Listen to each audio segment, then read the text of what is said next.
باللہ من الشیطان الرجیم، بسم اللہ الرحمن الرحیم۔ اللہ کے پیارے حبیب حضور اکرم صلی اللہ علیہ وسلم نے ارشاد فرمایا کہ اللہ جل شانہ نے فرمایا ہے، مجھے اپنی عزت کی قسم میں 2 خوف اور 2 امن ایک بندے میں جمع نہیں کروں گا۔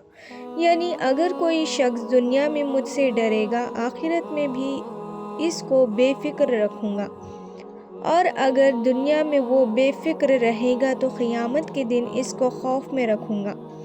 خاتم الانبیاء حضور اکرم صلی اللہ علیہ وسلم نے ارشاد فرمایا، جب بندہ مومن خوف خدا سے روئے گا اور مکھی کے سر کے برابر چھوٹا سا آنسو بھی اس کی آنکھ سے نکلے گا تو دوزخ کی آگ اس کے منہ کو نہیں جلائے گی۔ سبحان اللہ۔